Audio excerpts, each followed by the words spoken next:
وعلى آله وأصحابه الذين أوفوا عهدا. أما بعد فأعوذ بالله من الشيطان الرجيم. بسم الله الرحمن الرحيم. إنا نحن نزلنا الذكر وإنا له لحافظون. فقال النبي صلى الله عليه وسلم: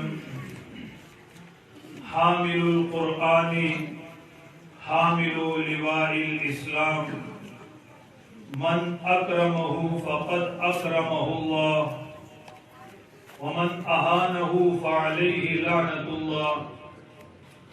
وقال النبي صلى الله عليه وسلم: يا علي تعلم القرآن وعلمه الناس، فلك بكل حرف 10 حسنات، فإن مت شهيدا. يا علي تعلم القرآن وعلمه الناس، فإن مت حجت الملائكة في قبرك كما تحج الناس إلى بيت الله العتيق، أو كما قال عليه الصلاة والسلام. حضرات علماء کرام، بزرگوں، بھائی اور دوستوں، یہ بات میرے لیے باعث سعادت ہے کہ مجھے ایسی محفل میں حاضری کا شرف حاصل ہو رہا ہے جو ختم قرآن کے عنوان سے معنون کی گئی. میں مولانا مختار احمد صاحب اور مولانا صحت اللہ صاحب کا شکریہ ادا کرتا ہوں کہ انہوں نے ایسی عظیم الشان محفل میں ہمیں حاضری کا شرف بخشا. بات مختصر کروں گا، اگر آپ کی توجہ میری طرف رہے تو انشاءاللہ بات سمجھنے میں بھی آسانی ہوگی اور سمجھانے میں بھی. قرآن مجید اللہ رب العزت کا کلام ہے، اور کسی کلام کا وزن، کسی کلام کی قدر و منزلت اس کے کہنے والے کے اعتبار سے ہوتی ہے. اگر کوئی بات ایک عام آدمی کہتا ہے تو اس کا وزن اور ہوتا ہے، اور وہی بات اگر ملک کا وزیر اعظم اور صدر کہتا ہے اس بات کا وزن کچھ اور ہوتا ہے. تو خود سمجھیے قرآن مجید کس کا کلام کہ اللہ رب العزت فرماتے ہیں: لو انزلنا هذا القرآن على جبل لرأيته خاشعا متصدعا من خشية الله. کہ اگر ہم اس قرآن مجید کو پہاڑوں پر اتارتے تو پہاڑ بھی ریزہ ریزہ ہو جاتے، ٹکڑے ٹکڑے ہو جاتے، وہ اس کا بوجھ برداشت نہ کر سکتے. یہ تو اللہ رب العزت کا فضل ہے کہ اللہ رب العزت نے جب یہ قرآن مجید اتارا تو جبریل امین کا واسطہ آیا، اور جبریل امین انہوں نے آپ کے دل پر اتارا. آپ صلی اللہ علیہ وسلم کی زبان سے ادا ہوا، صحابہ نے کانوں سے سنا، پھر اپنے سینوں میں محفوظ کیا. اتنے زیادہ واسطے اس کے اندر آئے تب ایک انسان اس کو اٹھانے کے قابل بنا. یہ تو اس کی عظمت ہے اور فضیلت کتنی زیادہ ہے کہ دنیا کے اندر اگر کوئی اچھی کتاب لکھی ہو آپ پڑھو، پڑھنے کا ثواب ملے گا، ورنہ اگر اچھی کتاب نہیں تو پڑھنے کا ثواب نہیں. لیکن دنیا میں کوئی کتاب ایسی نہیں جو قرآن مجید کا مقابلہ کر سکے کہ قرآن مجید کے ایک ایک حرف پڑھنے پر 10 نیکیاں ملتی ہیں. بلکہ میں آگے بڑھ کر کہتا ہوں کہ شیطان کا نام اچھا ہے یا برا، برے کا نام برا ہوتا ہے، فرعون کا نام برا، قارون کا نام برا، حامان کا نام برا، لیکن یہ اس قرآن مجید کا اعزاز ہے کہ جب آپ قرآن کی تلاوت کر رہے ہیں درمیان میں شیطان کا لفظ آتا ہے، پڑھتے ہوئے فرعون کا لفظ آتا ہے، قارون کا لفظ آتا ہے، حامان کا لفظ آتا ہے، یہ سب اللہ رب العزت کے پیغمبروں کے دشمن ہیں، لیکن قرآن پڑھتے ہوئے ان کا نام بھی آتا ہے تو شیطان پڑھنے پر بھی آپ کو 50 نیکیاں ملتی ہیں۔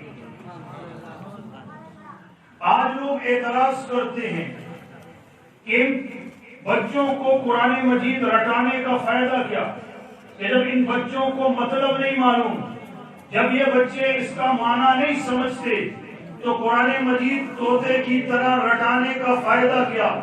یہ بات یاد رکھیے، ایک مسئلہ بتاتا ہوں کہ قرآن مجید کی مختلف حیثیتیں ہیں۔ قرآن مجید ناظرہ پڑھنا، اس کے الفاظ کو پڑھنا، اس کا الگ ثواب ہے۔ قرآن مجید کو حفظ کرنا، اس کا الگ ثواب ہے۔ قرآن مجید کے معنی کو سمجھنا، قرآن کی تفسیر کو سمجھنا، اس کا الگ ثواب ہے، اور قرآن مجید کے معنی کو سمجھ کر اس پر عمل کرنا، اس کا الگ ثواب ہے۔ گویا یہ مختلف حیثیتیں ہیں۔ ناظرہ پڑھنا بھی عبادت، قرآن مجید کو حفظ کرنا بھی عبادت، قرآن کے ترجمے کو پڑھنا بھی عبادت، اور اس کو پڑھ کر کے اس پر عمل کرنا بھی عبادت۔ وہ کتنے خوش قسمت لوگ ہیں جو اپنے بچوں کو حافظ قرآن بناتے ہیں۔ میں اس کو مثال کے ذریعے سمجھاتا ہوں کہ جس بچے کو آپ نے حافظ قرآن بنایا، آپ کا وہ بچہ، اور جس بچے کو آپ نے صرف دنیاوی تعلیم دی وہ بچہ، دونوں کا مقام اللہ کے نزدیک کتنا ہے، اور یہ دونوں بچے کس حد تک آپ کے کام آئیں گے۔ ذرا اب غور سے سنیے، آپ کا ایک بچہ ہے، اپنے بچے کو آپ نے اسکول میں داخل کیا صرف اور صرف دنیاوی تعلیم دینے کے لیے۔ آپ کے ذہن میں یہ اس کا مستقبل ہوگا کہ یہ دنیاوی تعلیم حاصل کرے گا، ڈاکٹر بن جائے گا، وکیل بن جائے گا، بیرسٹر بن جائے گا، انجینئر بن جائے گا، تو یہ پیسے زیادہ کمائے گا، اس کے پاس کار ہوگی، اس کے پاس کوٹھی ہوگی، اس کے پاس بنگلہ ہوگا، اس کے پاس پیسے ہوں گے، مال و دولت کی فراوانی ہوگی۔ یہ بس آپ کے ذہن میں اس کا مستقبل ہے، اور یہ بچہ جس کو آپ نے اس دنیاوی لین میں لگایا، صرف اس کو دنیاوی تعلیم دی، دینی تعلیم سے دور رکھا، نہ اس کو قرآن مجید پڑھنا سکھایا، نہ والدین کا ادب سکھایا، نہ مدرسے کے اندر بھیجا کہ وہ دینی تعلیم حاصل کرتا، پھر نتیجہ کیا نکلتا ہے؟ نتیجہ یہ نکلتا ہے وہ بچہ جب دنیاوی تعلیم حاصل کرتا ہے اس کے ذہن میں ایک مقصد ہوتا ہے کہ میں نے پیسے زیادہ جمع کرنے ہیں، میں کار لوں گا، میں کوٹھی لوں گا، میں بڑا بزنس مین بنوں گا، میرے آگے پیچھے نوکر چاکر ہوں گے۔ چنانچہ وہ دنیاوی لین میں نکل گیا، اس کے ذہن میں صرف یہ مستقبل ہے، میں نے صرف دنیا کمانی ہے، اپنے مستقبل کو اچھا بنانا ہے۔ چنانچہ جب وہ کسی مقام پر پہنچتا ہے، اس کے پاس پیسے کی ریل پیل ہو جاتی ہے، مال و دولت آنا شروع ہو جاتا ہے، پھر وہ کسی اچھی جگہ پر شادی کر لیتا ہے۔ اب آپ کا بڑھاپا شروع ہو گیا، اس بچے کی جوانی شروع ہو گئی، لیکن آپ نے ذہن میں مقصد بنایا ہے، اور مقصد یہ بنایا ہے کہ پوری دنیا کے اندر بڑا آدمی بننا ہے۔ جب وہ آگے بڑھتا ہے، اب اس کے والدین بوڑھے ہو گئے، بیمار ہو گئے، ان کو خدمت کی ضرورت ہے، ان کو اس بات کی ضرورت ہے کہ میرا بیٹا آ کر میرا خیال رکھے، میرا بوجھ اٹھائے، میرا خرچہ برداشت کرے، لیکن اس بچے کے ذہن میں ہوتا ہے میرا تو دنیاوی مستقبل ہے، اگر میں والدین کی خدمت میں لگ جاؤں میرا بزنس کون سنبھالے گا؟ اور بیوی الگ نخرے والی ہوتی ہے، جب تک بیٹا خود خدمت نہ کرے ان کی بیویاں ان کے والدین کی خدمت کرنے والی نہیں ہوتی۔ نتیجہ کیا نکلتا ہے؟ اپنے باپ کو بڑھاپے کے اندر چھوڑ کر کے الگ ہو جاتا ہے، دوسری جگہ پر چلا جاتا ہے، اب والدین اکیلے رہ جاتے ہیں اور ٹھوکریں کھاتے پھرتے ہیں، اور اس حالت میں ان کا انتقال ہوتا ہے کہ بیٹے ان کے پاس موجود نہیں ہوتے۔ اسلام آباد کا واقعہ ہے، ایک آدمی نے اپنے بچوں کو انگلینڈ تعلیم حاصل کرنے کے لیے بھیجا، اعلیٰ تعلیم حاصل کر کے آئے، لیکن ان کے ذہن میں انگلینڈ کا کلچر تھا، ان کے ذہن میں انگلینڈ کی سوسائٹی تھی۔ چند دنوں کے بعد ان کی والدہ کا انتقال ہوا، لیکن یہ بچے ایسے تھے اپنی والدہ کے کمرے تک نہیں جاتے تھے۔ 3 دن ہو گئے والدہ کی لاش کمرے میں پڑی رہی۔ 3 دن کے بعد صفائی کرنے والی عورت آتی ہے، جب ان کی والدہ کے کمرے کو دیکھتی ہے تو دیکھتی ہے ان کی والدہ مری پڑی ہے، 3 دن گزر چکے ہیں اور کمر بھی دوہری ہو چکی ہے۔ تو والدین اس کے بچوں کو کہتے ہیں کہ تمہاری والدہ کا انتقال ہو گیا۔ میں نے کہا ہمیں نہیں پتا کہ والدہ کا انتقال ہو گیا، ہم نے کیا کرنا ہے۔ ہم جب انگلینڈ میں ہوتے تھے وہاں پر کسی کے والد کا انتقال ہوتا، میونسپل والوں کو فون کرتے، وہ آتے والد کی ڈیڈ باڈی لے جاتے، ہمیں پتا نہیں ہم نے کیا کرنا ہے۔ چنانچہ وہ جو گھر کی خادمہ تھی اس نے چند لوگوں کو جمع کیا اور ان کی والدہ کو غسل دیا گیا۔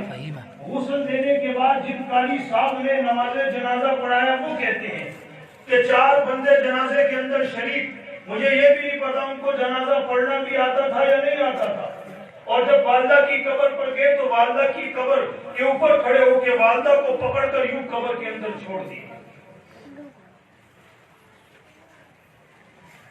زیادہ سے زیادہ دنیاوی تعلیم والا کیا کرے گا؟ جیسے ہمارے یہاں ہوتا ہے کوئی ختم قرآنی کی محفل کر کے ختم قرآن کر کے بخش دیا، چلو بھائی والدین بخش دے گا۔ اب دوسری طرف آئیے، جس بچے کو آپ نے اس دین کے لائن پر لگایا، قرآن مجید کے حفظ کے اوپر لگایا، پہلے سب سے پہلے مقام اور مرتبہ دیکھیے کہ آپ اپنے بچے کو تیار کر کے اسکول بھیجتے ہیں، اچھے کپڑے پہناتے ہیں، نہلا دھلا کر اسکول بھیجتے ہیں، وہ بچہ اسکول کی طرف جاتا ہے لیکن اللہ رب العزت کی طرف سے کوئی اکرام نہیں۔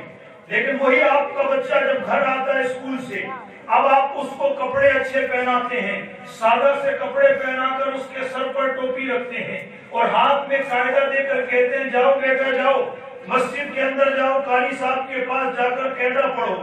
لیکن دیکھیے اب اللہ رب العزت یہاں کتنا بڑا اکرام ہے کہ آپ کا وہی بچہ اسکول گیا تھا، اب وہی بچہ ہے، اب اس کا اکرام اللہ کے ہاں کتنا ہے، کتنا بڑا مقام اور مرتبہ ہے کہ وہی بچہ اس نے قاعدہ سینے سے لگایا ہے، سر پر ٹوپی رکھی ہے، قدم باہر نکالتا ہے گھر سے، اللہ رب العزت کو منظور نہیں، اور اس کے قدم زمین کے اوپر لگے، اللہ فرشتوں کو حکم دیتے ہیں فرشتوں جاؤ اور جا کر کے اس کے قدموں کے نیچے اپنے پر بچھاؤ، اس کے قدم زمین پر نہیں تمہارے پروں پر لگنے چاہیے۔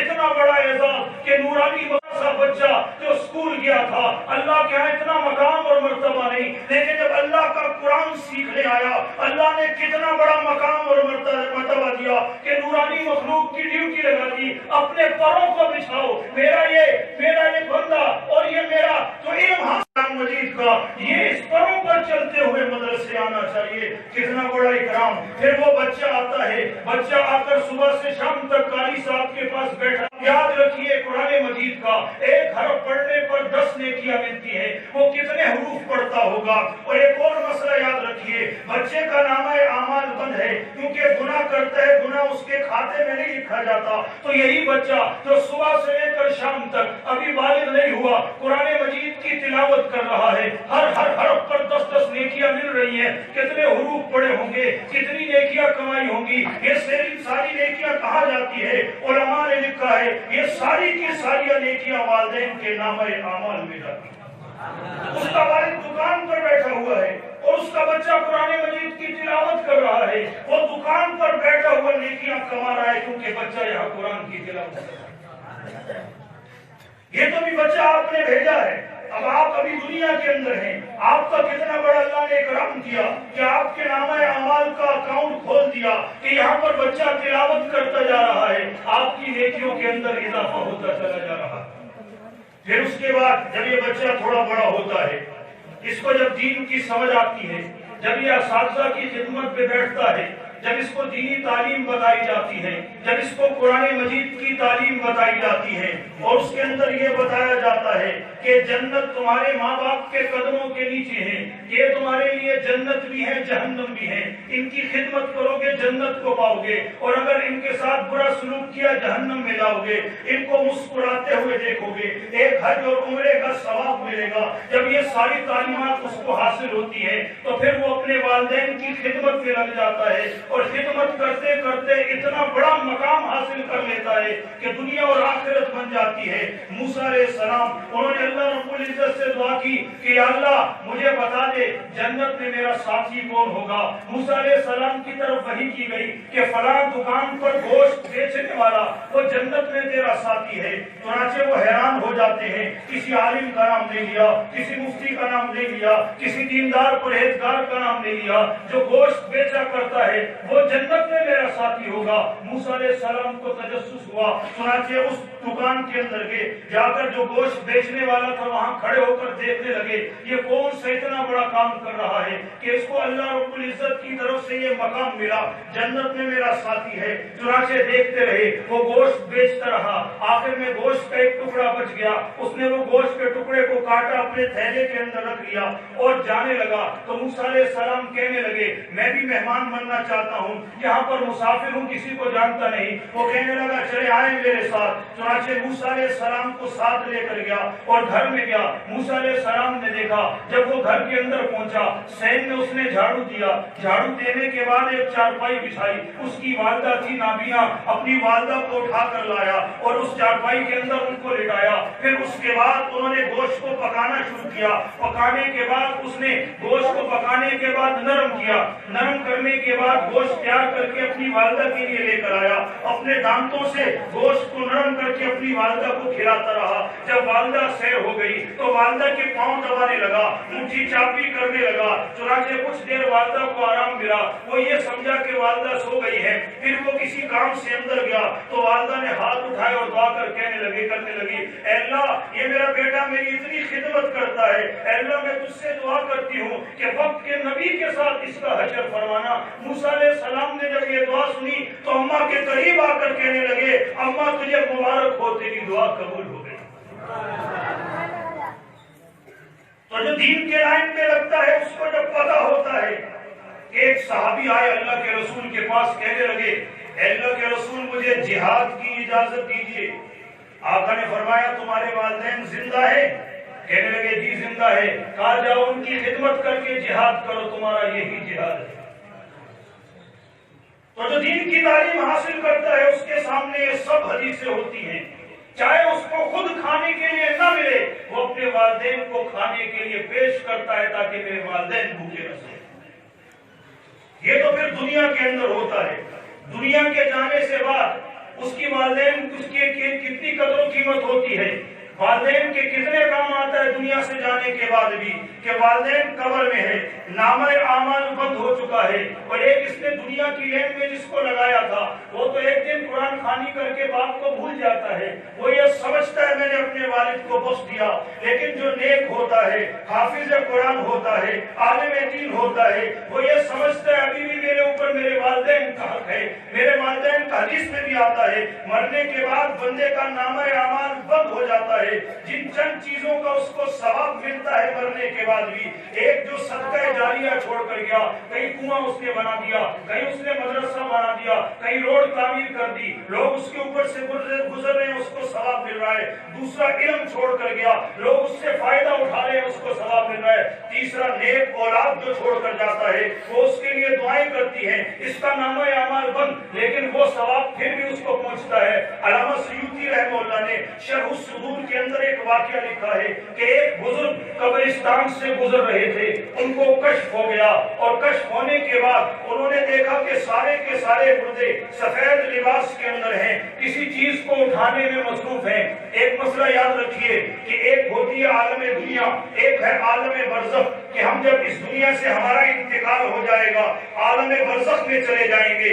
عالم برزخ بھی عالم آخرت ہے۔ عالم آخرت کے دو جز جس پر ایمان بالغیب لایا جاتا ہے، ایک کو عالم برزخ کہتے ہیں، دوسرے کو عالم حشر کہتے ہیں۔ یہ عالم برزخ پر بھی بالغیب ایمان لانا پڑتا ہے۔ دنیا میں بندہ مر جاتا ہے، اب ہمیں نہیں پتا، ہمیں نظر نہیں آ رہا کہ اس کے ساتھ کیا ہو رہا ہے کیا نہیں ہو رہا۔ ایک پردہ ہوتا ہے، کبھی اللہ رب العزت ایسا کرتے ہیں، اللہ کے نیک بندوں کے سامنے کشف ہوتا ہے، یہ پردہ ہٹا دیتے ہیں، ان کو عالم برزخ کی تمام چیزیں نظر آنے لگتی ہے۔ چنانچہ وہ بزرگ وہاں سے گزرے، علامہ سیوطی رحمۃ اللہ شرح الصدور کے اندر یہ واقعہ نقل کرتے ہیں، تو بزرگ کو کشف ہوا، عالم برزخ کا پردہ ہٹا دیا گیا، انہوں نے دیکھا قبرستان کے اندر لوگ سفید لباس کے اندر ہیں اور کسی چیز کو اٹھانے کے اندر مصروف ہیں، دیکھا ایک بابا جی کرسی کے اوپر بیٹھے ہوئے بڑے ٹھاٹ کے ساتھ، تو وہ ان بابا جی کے پاس گئے، جا کر کہنے لگے کہ یہ کون لوگ ہیں، کیا چیز اٹھانے کے اندر مصروف ہے؟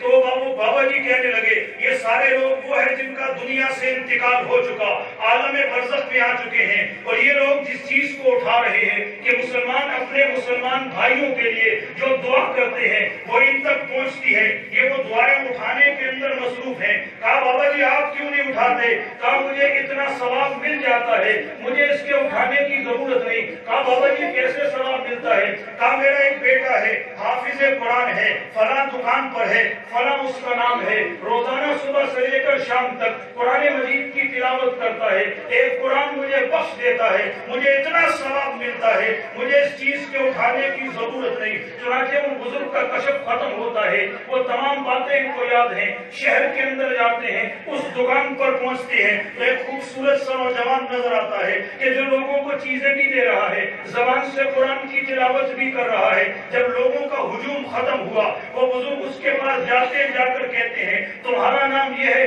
کہنے لگا ہاں یہ ہے۔ پھر کہتے ہیں کہ تم حافظ قرآن ہو؟ کہا ہاں میں حافظ قرآن ہوں۔ پھر کہتے ہیں تمہارے والد کا انتقال ہو چکا؟ تو کہتے ہیں ہاں میرے والد کا انتقال ہو چکا۔ اور بزرگ کہتے ہیں تم روزانہ ایک قرآن مجید ختم کر کے اپنے والد کو بخشتے ہو؟ وہ کہنے لگا ہاں بخشتا ہوں، آپ کو کیسے پتہ لگا؟ وہ بزرگ سارا ماجرا بیان کرتے ہیں۔ چنانچہ اس کے بعد ایسا ہوتا ہے 2 سال کے بعد وہ بزرگ دوبارہ وہاں سے گزرتے ہیں، کشف ہوتا ہے تو دیکھتے ہیں وہ بابا جی جو پہلے کرسی پر بیٹھے ہوئے تھے اب وہ بھی باقی لوگوں کے ساتھ وہ ثواب چننے کے اندر مصروف ہیں۔ تو بابا جی کے پاس جاتے ہیں، کہتے ہیں کہ اب تمہاری وہ امیری کہاں پر گئی، وہ تمہاری وہ پینشن کہاں پر گئی؟ بابا جی بڑے افسوس سے کہتے ہیں کہ میرا وہ بیٹا جو مجھے قرآن مجید پڑھ پڑھ کر بخش، آپ کا نامہ اعمال بند، پھر بھی آپ کو آپ کا بیٹا قرآن مجید کے ذریعے ثواب پہنچاتا رہے۔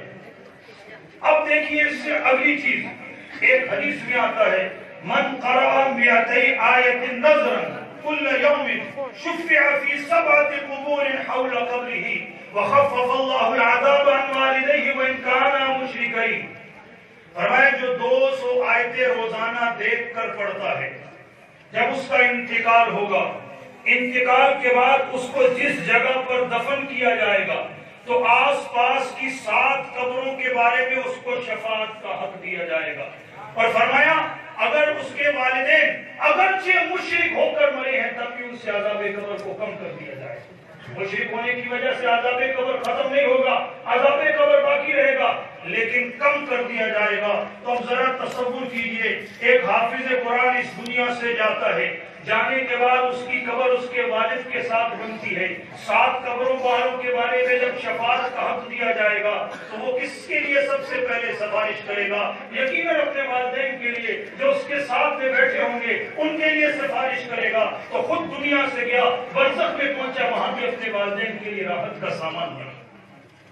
اس سے آگے جب قیامت کا دن ہوگا سب کو اپنی قبروں سے اٹھایا جائے گا، نفسا نفسی کا عالم ہوگا۔ قرآن پہ فرمایا یوم یفر المرء من اخیہ وامہ وابیہ وصاحبتہ وبنیہ، کہ نفسا نفسی کا عالم ہوگا۔ وہ باپ جو اپنی اولاد کے لیے رشوت لیتا تھا، ناجائز کام کرتا تھا، اس کی اولاد اس سے بھاگے گی کہیں ہمارا باپ ہم سے نیکیاں نہ مانگ لے۔ ماں جو اپنے بچوں کے عیب چھپاتی تھی، بڑی رحیم اور شفیق ہوتی تھی دنیا میں، وہ بھاگے گی کئی بچہ پکڑ کر یہ نہ کہہ دے ماں بچے کو کہ بیٹا میں نے تجھے دنیا کے اندر بہت پالا، تیرے ہر دکھ درد کا خیال رکھا، مجھے نیکیوں کی ضرورت ہے، مجھے نیکیاں حوالے کر دو۔ بچہ بھاگے گا کہیں ماں اس سے مطالبہ نہ کر دے۔ میاں بیوی کی کتنی محبت، ایک دوسرے سے بھاگیں گے، نفسا نفسی کا عالم ہوگا۔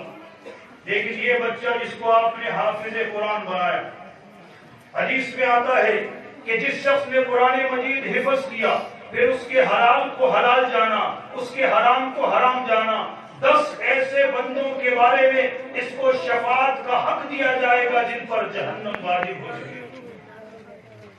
اس کو میں اپنے انداز میں یوں بیان کرتا ہوں، نفسا نفسی کا عالم ہوگا، ہر کوئی ایک دوسرے سے بھاگ رہا ہوگا، اور یہ حافظ قرآن اپنے والدین کو ڈھونڈ رہا ہوگا، کہاں ہے میرا والد کہ جس نے مجھے مدرسے میں داخل کیا، کہاں ہے میری والدہ جس نے اپنے کلیجے کو اپنے سے دور کیا، مدرسے میں بھیجا قرآن مجید کے پڑھنے کے لیے، اپنے والدین کو ڈھونڈتا ہوگا، اور ان کے والدین ایسے ہوں گے کہ اپنے نامہ اعمال کی وجہ سے جہنم ان پر واجب ہو چکی ہوگی، لیکن یہ حافظ قرآن جو نیک صالح تھا اپنے والدین کو ڈھونڈے گا، ان کا ہاتھ پکڑے گا، اپنے ہاتھ پکڑ کے ان کے ساتھ جنت میں ان کو لے چلے گا۔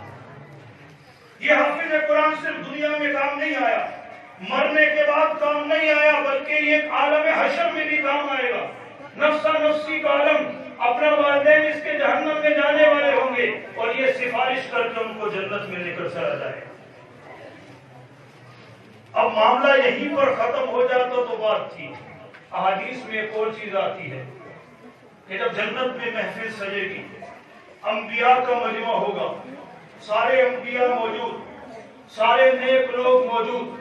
ہمارے یہاں اگر کوئی جلسہ ہو، صدر آئے، وزیر اعظم آئے، بڑا جلسہ ہو، اور اس جلسے کے اندر آپ کو بلایا جائے، آپ کے سر پر دستار رکھی جائے، آپ کو کتنا فخر ہوتا ہے۔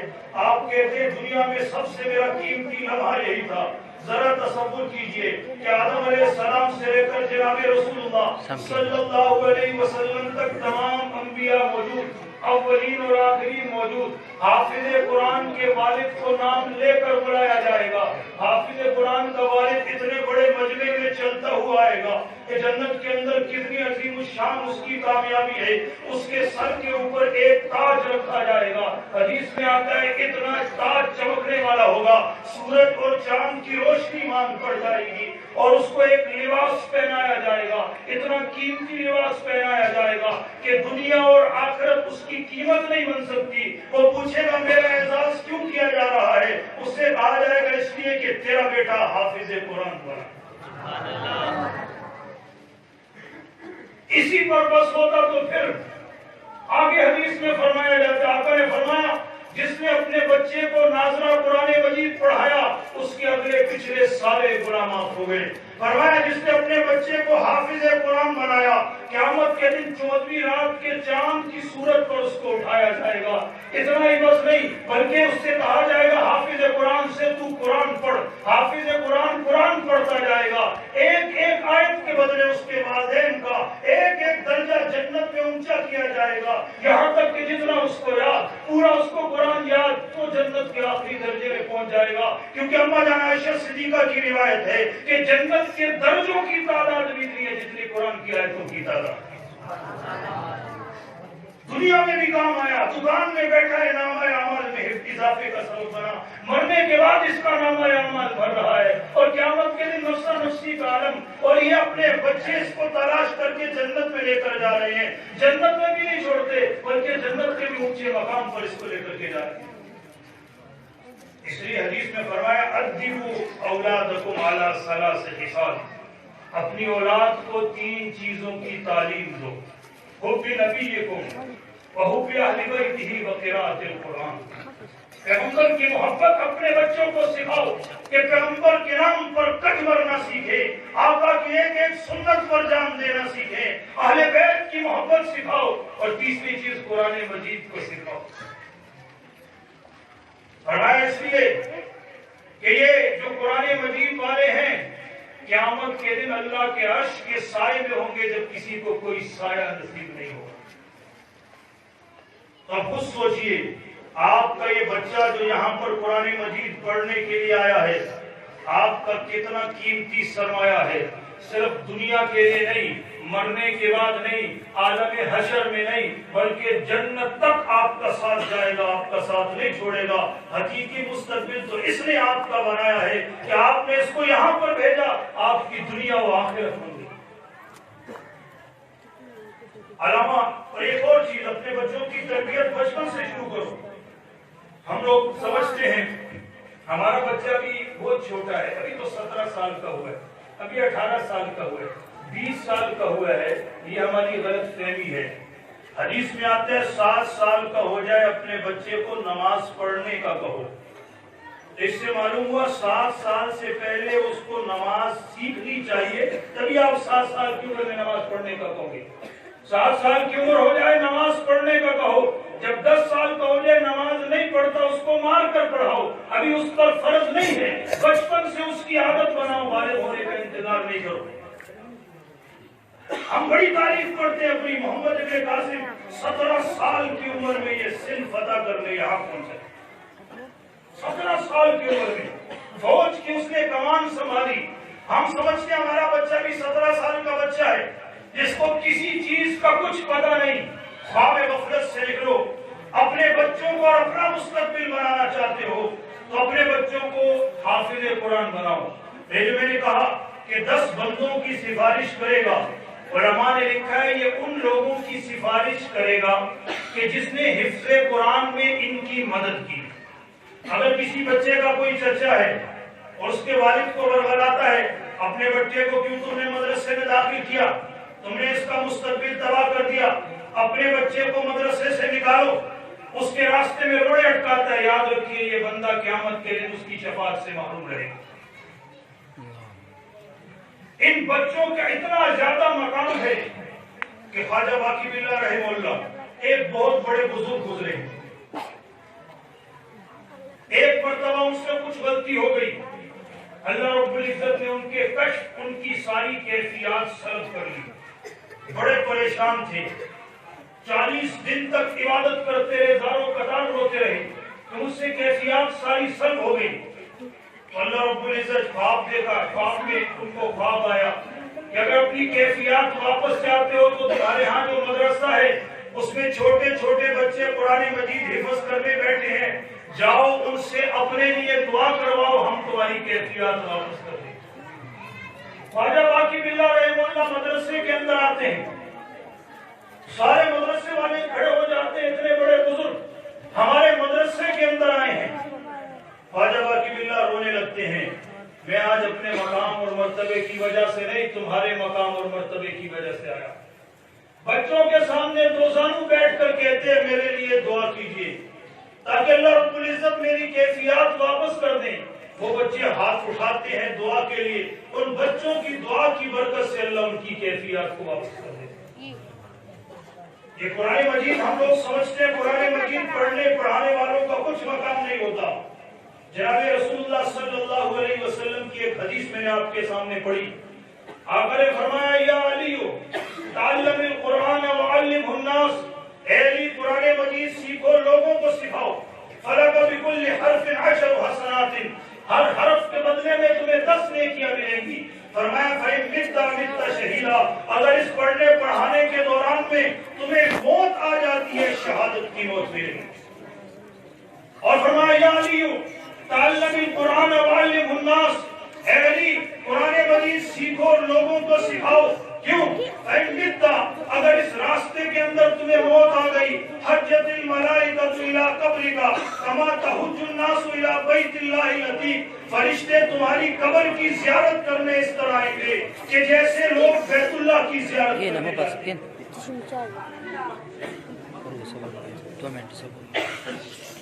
کتنا بڑا مقام اور مرتبہ کہ قرآن مجید پڑھنے اور پڑھانے والوں کا, کہ اس راستے میں اگر پڑھتے پڑھتے موت آ جاتی ہے شہادت کی موت ملتی ہے. اس راستے کے اندر موت آ جاتی ہے, اللہ کیا اتنا بڑا مقبول کہ فرشتے اس کی قبر کی زیارت کرنے کے لیے آتے ہیں. اس لیے ہمیں چاہیے کہ اس موقع کے اوپر اپنے بچوں کو ایک عزم کریں کہ اپنے بچوں کو حافظ قرآن بنائیں گے. کسی کے بچے ہیں ان کو حافظ قرآن بنائیں, حافظ قرآن بن رہے ہیں ان کو عالم دین بنائیں. اور جس کی اولاد نہیں ہے اس کو چاہیے اگر وہ یہ شرف پانا چاہتا ہے ان کے ساتھ محبت کرے, ان کے ساتھ تعاون کرے, ان کے ساتھ تعلق جوڑے اور ان کی مخالفت میں نہ پڑے. کئی غلطی سے اگر اس نے مخالفت شروع کر دی, یاد رکھو انجام اتنا خطرناک ہوگا کہ اللہ رب العزت دنیا میں عبرت کا نشان بنا دے گا. بہرحال میں نے آپ کے سامنے یہ چند چیزیں بیان کی, اس سے معلوم ہوا کہ حافظ قرآن کا کتنا بڑا مقام اور مرتبہ ہے. اس لیے آپ سارے لوگ اس بات کا عزم کرے ہم اپنے بچوں کو حافظ قرآن بنائیں گے، اپنے بچوں کو عالم دین بنائیں گے، اس مدرسے اور مسجد کے ساتھ تعلق قائم کریں گے، ان لوگوں کے شانہ بشانہ رہیں گے، ان لوگوں کی خدمت کرتے رہیں گے تاکہ اللہ ہمیں دنیا اور آخرت میں کامیابی سے نوازے۔ وآخر دعوانا الحمدللہ رب العالمین۔